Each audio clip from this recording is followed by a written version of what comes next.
날마다 행복한 묵상 2024년 야고보서 9번째 혀의 능력입니다. 오늘 말씀은 야고보서 3장 1절부터 6절까지 말씀입니다. 내 형제들아, 너희는 선생된 우리가 더 큰 심판을 받을 줄 알고 선생이 많이 되지 말라. 우리가 다 실수가 많으니 만일 말에 실수가 없는 자라면 곧 온전한 사람이라. 능히 온 몸도 굴레 씌우리라. 우리가 말들의 입에 재갈을 물리는 것은 우리에게 순종하게 하려고 그 온 몸을 제어하는 것이라. 또 배를 보라. 그렇게 크고 광풍에 밀려가는 것들을 지극히 작은 키로써 사공의 뜻대로 운행하나니 이와 같이 혀도 작은 지체로 돼 큰 것을 자랑하도다. 보라, 얼마나 작은 불이 얼마나 많은 나무를 태우는가. 혀는 곧 불이요 불의 세계라.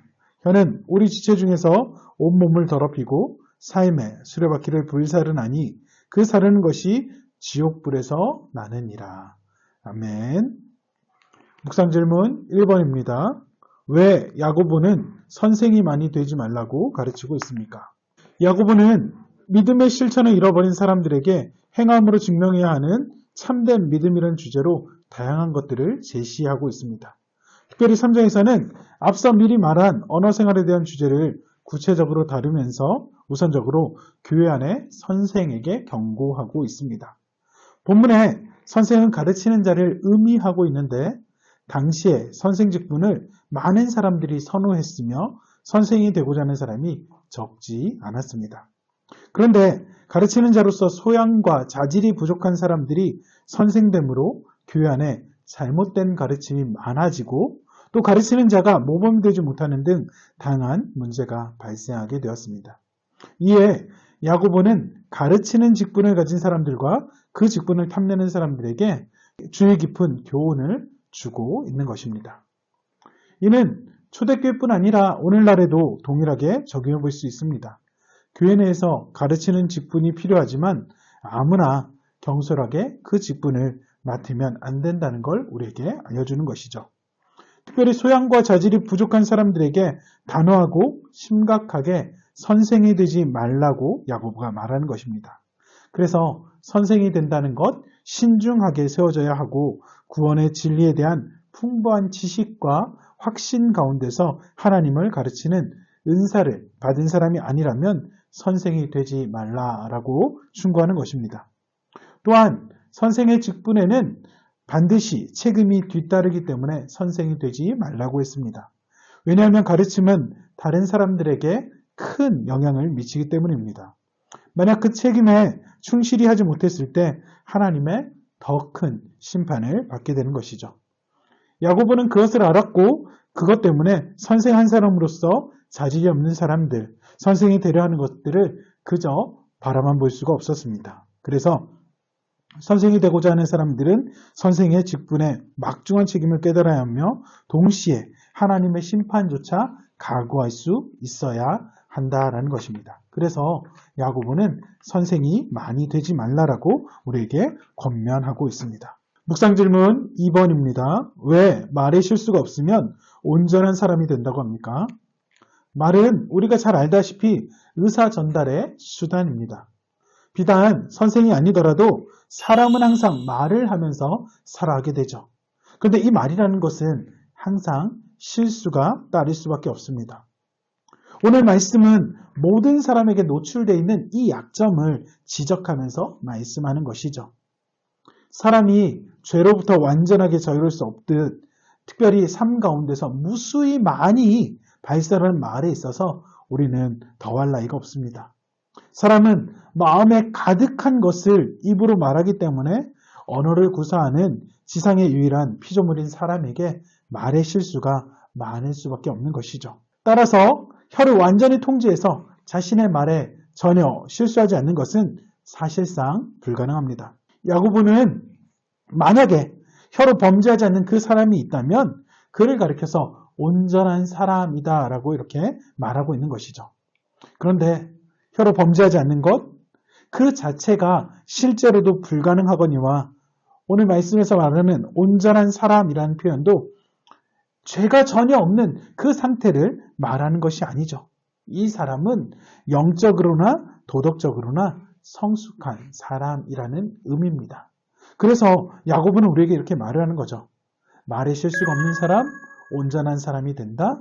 이 사람은 도덕적이나 영적으로 성숙한 그 모습을 보여준다라고 우리는 이해해 볼 수 있는 것입니다. 묵상 질문 3번입니다. 본문에서 말하고 있는 두 가지 예는 말의 어떤 능력을 말하고 있습니까?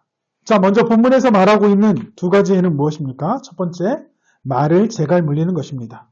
재갈은 말의 입에 물리는 쇠토막을 말하는 것입니다. 이곳에 고삐를 맨다라고 말을 하죠. 고삐를 매면 말은 사람이 움직이고자 하는 대로 움직이고 그 방향에 따라서 순종할 수밖에 없습니다. 성질이 아무리 사나운 야생마라 할지라도 고삐를 사용해서 다스릴 수 있습니다. 그러면 혀는 어떠한가요? 신체에 있어서 아주 작은 부분이지만 사람은 그것을 잘 조절하지 못합니다. 그래서 사람의 입에서 나오는 그 말 때문에 분쟁이 생기고 다툼이 일어나는 등 많은 실수가 나타나게 되는 것이죠. 어떤 사람들은 칼과 같은 이 혀를 함부로 사용해서 사람들에게 마음 깊은 상처를 주기도 합니다. 이렇게 사람의 혀는 말의 고삐와 분명히 다른 것이죠.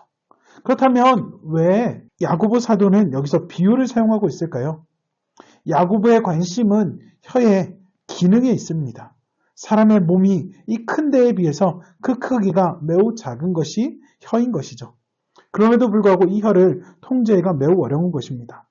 야고보에서 이 비유는 말의 재갈처럼 혀를 통제하는 사람, 그 사람이 허물을 감출 수 있으며 성숙한 인격에 도달한다라고 말해주고 있는 것입니다. 또 한 가지는 바로 배의 크기와 키를 비교해서 비유하고 있는 거죠. 직접적으로 그 크기에 대한 대조를 보여주는 것입니다. 지극히 작은 것으로 큰 것을 조절하는 극적인 효과를 나타내는 것이죠. 비록 작은 키 하나가 커다란 범선을 움직이는 것처럼, 그래서 그 배의 항로를 결정하는 것처럼 우리 입에서 나오는 이 혀는 굉장히 작은 것이지만 그 영향력은 엄청나다라는 사실을 말해주고 있는 것입니다. 혀는 사람의 그 몸의 여러 지체 가운데 아주 작지만 정말로 잘 조절이 되지 않습니다. 그래서 혀의 사용을 더욱더 주의해야 한다라는 것이죠. 만약에 배에게 있어서 이 키를 잘못 조정하면 그 배가 무사히 목적지에 도착하지 못하고 좌초하듯이 혀 역시도 어떻게 사용하느냐에 따라서 그 사람의 인생이 달라진다라고 말할 수 있는 것이죠. 사랑하는 부산 남교회 성도 여러분, 3, 4, 1원이라는 말이 있습니다. 3번 생각하고 한 번 말하라는 뜻이죠. 오늘 하루 우리가 말하는 것을 더욱더 신중히 해보면 어떨까요? 지혜롭게 말하고 지혜로운 말을 하는 우리 모두가 되어서 주님이 기뻐하시는 삶을 살아가는 복된 하루가 되기를 우리 주님의 이름으로 축복합니다. 오늘 우리가 함께 드릴 기도는 아름답고 좋은 언어 습관을 지니도록 기도하겠습니다. 참 좋으신 하나님, 오늘 우리가 하나님께서 주신 혀를 잘 절제하며 사용함으로 우리가 하나님이 기뻐하시는 지혜로운 말을 하고 또 말에 있어서 지혜로운 사람들이 될 수 있도록 우리 입술을 하나님께서 주관하여 주셔서 우리의 말을 하나님 잘 사용하여 인격적으로나 영적으로나 성숙한 사람들이 될 수 있도록 우리의 삶을 이끄시고 오늘도 새롭게 하신 이날 가운데 만나는 모든 이들을 칭찬하고 격려하고 사람을 살리는 그 일 가운데 우리의 말을 사용하여 주시옵소서. 예수님의 이름으로 기도드립니다. 아멘.